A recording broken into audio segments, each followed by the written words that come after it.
The Last Leaf by O. Henry.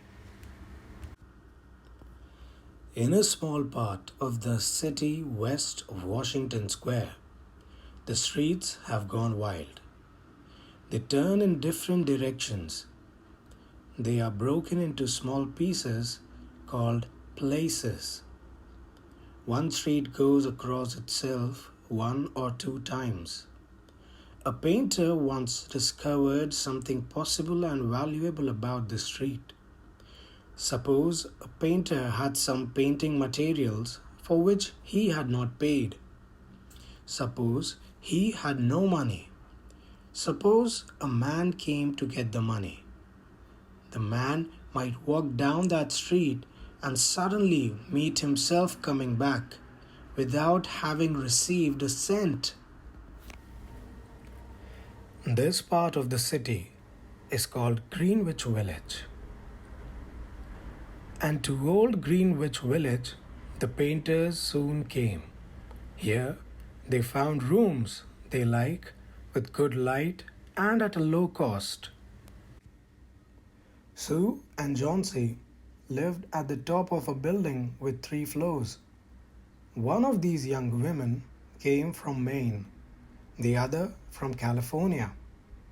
They had met at a restaurant on 8th Street.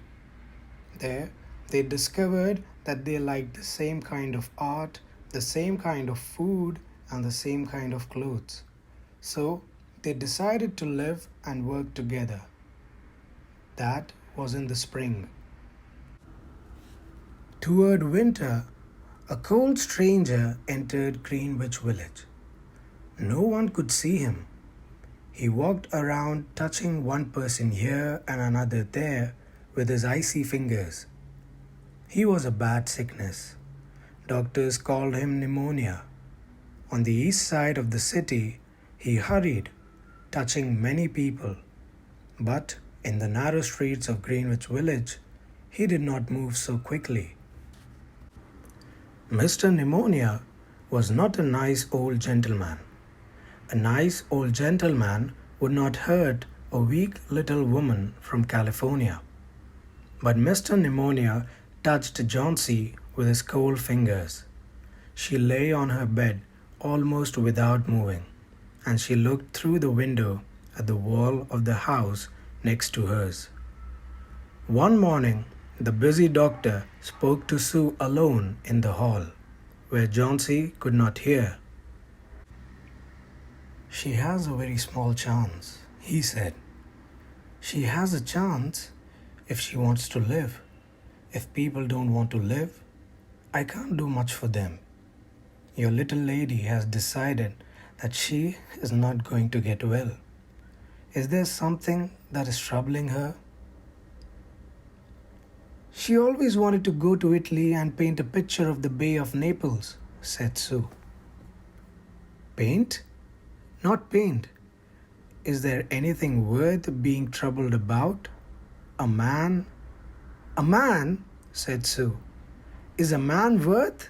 No, doctor, there is not a man." "It is weakness," said the doctor.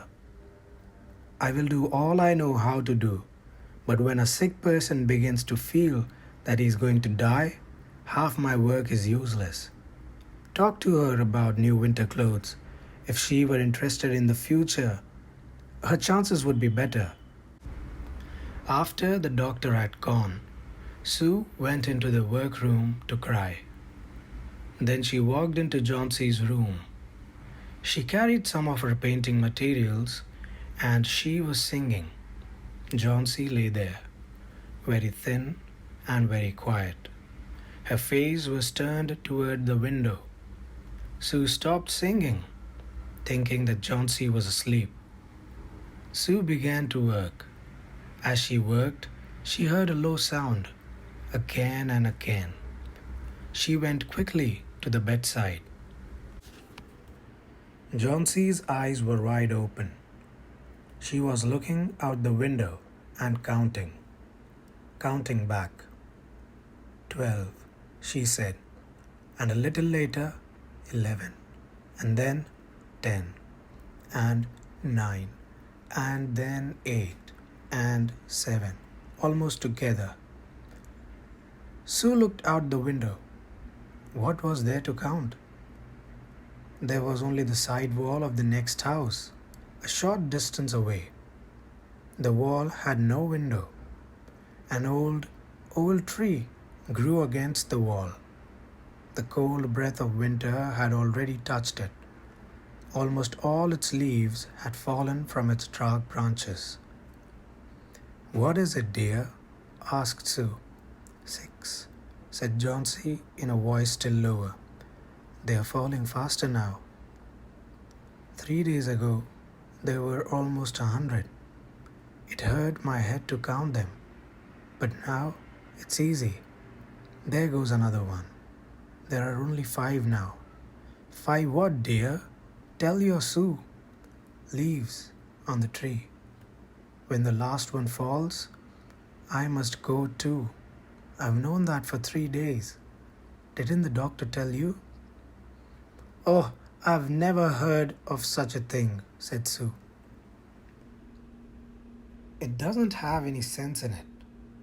What does an old tree have to do with you, or with your getting well? And you used to love that tree so much. Don't be a little fool.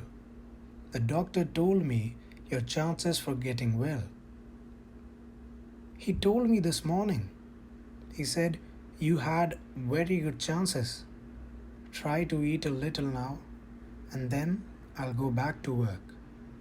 And then I can sell my picture, and then I can buy something more for you to eat to make you strong." "You don't have to buy anything for me," said Johnsy.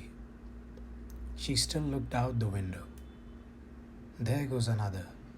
No, I don't want anything to eat. Now there are 4. I want to see the last one fall before night. Then I'll go too." "Johnsy, dear," said Sue, "will you promise me to close your eyes and keep them closed? Will you promise not to look out the window until I finish working? I must have this picture ready tomorrow. I need the light. I can't cover the window." "Couldn't you work in the other room?" asked Johnsy coldly. "I'd rather be here by you," said Sue. "And I don't want you to look at those leaves." "Tell me as soon as you have finished," said Johnsy.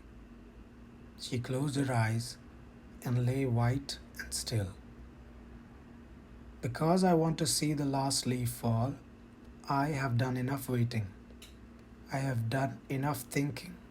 I want to go sailing down like one of those leaves." "Try to sleep," said Sue. "I must call Berman to come up here. I want to paint a man in this picture, and I'll make him look like Berman. I won't be gone a minute. Don't try to move till I come back." Old Berman was a painter who lived on the first floor of their house. He was past 60. He had had no success as a painter. For 40 years he had painted without ever painting a good picture. He had always talked of painting a great picture, a masterpiece, but he had never yet started it. He got a little money by letting others paint pictures of him. He drank too much. He still talked of his great masterpiece, and he believed that it was his special duty to do everything possible to help Sue and Johnsy. Sue found him in his dark room, and she knew that he had been drinking. She could smell it. She told him about Johnsy and the leaves on the vine. She said that she was afraid that Johnsy would indeed sail down like the leaf. Her hold on the world was growing weaker. Old Berman shouted his anger over such an idea. "What?" he cried. "Are there such fools? Do people die because leaves drop off a tree? I have not heard of such a thing. No, I will not come up and sit while you make a picture of me. Why do you allow her to think such a thing? That poor little Chauncey. She is very sick and weak, said Sue. The sickness has put these strange ideas into her mind. Mr. Berman, if you won't come, you won't. But I don't think you're very nice. This is like a woman, shouted Berman. Who said I will not come? Go, I come with you. For half an hour I have been trying to say that I will come. God, this is not any place for someone so good as Chauncey to lie sick. Some day I shall paint my masterpiece and we shall all go away from here. God, yes. Chauncey was sleeping when they went up. Sue covered the window and took Berman into the other room. There they looked out the window fearfully at the tree. Then they looked at each other for a moment without speaking. A cold rain was falling, with a little snow in it too. Berman sat down and Sue began to paint. She worked through most of the night. In the morning, after an hour's sleep, she went to Chauncey's bedside. Chauncey, with wide open eyes, was looking toward the window. I want to see, she told Sue. Sue took the cover from the window, but after the beating rain and the wild wind that had not stopped through the whole night, there still was one leaf to be seen against the wall. It was the last on the tree. It was still dark green near the branch, but at the edges it was turning yellow with age. There it was hanging from a branch nearly 20 feet above the ground. It is the last one, said Chauncey. I thought it would surely fall during the night. I heard the wind. It will fall today, and I shall die at the same time. Dear Chauncey, said Sue, think of me. If you won't think of yourself, what would I do? But Chauncey did not answer. The most lonely thing in the world is a soul when it is preparing to go on its far journey. The ties that held her to friendship and to earth were breaking, one by one. The days slowly passed. As it grew dark, they could still see the leaf hanging from its branch against the wall. And then, as the night came, the north wind began again to blow. The rain still beat against the windows. When it was light enough, the next morning, Chauncey again commanded that she be allowed to see. The leaf was still there. Chauncey lay for a long time looking at it, and then she called to Sue, who was cooking something for her to eat. I've been a bad girl, Sue, said Chauncey. Something has made that last leaf stay there to show me how bad I was. It is wrong to want to die. I'll try to eat now, but first bring me a looking glass so that I can see myself, and then I'll sit up and watch you cook. An hour later, she said, Sue, someday I hope to paint the Bay of Naples. The doctor came in the afternoon. Sue followed him into the hall outside Chauncey's room to talk to him. The chances are good, said the doctor. He took Sue's thin, shaking hand in his. Give her good care, and she'll get well. And now I must see another sick person in this house. His name is Berman, a painter, I believe. Pneumonia, too. Mike is an old, weak man, and he is very ill. There is no hope for him. But we take him to the hospital today. We'll make it as easy for him as we can. The next day, the doctor said to Sue, She's safe. You have done it. Food and care now. That's all. And that afternoon, Sue came to the bed where Chauncey lay. She put one arm around her.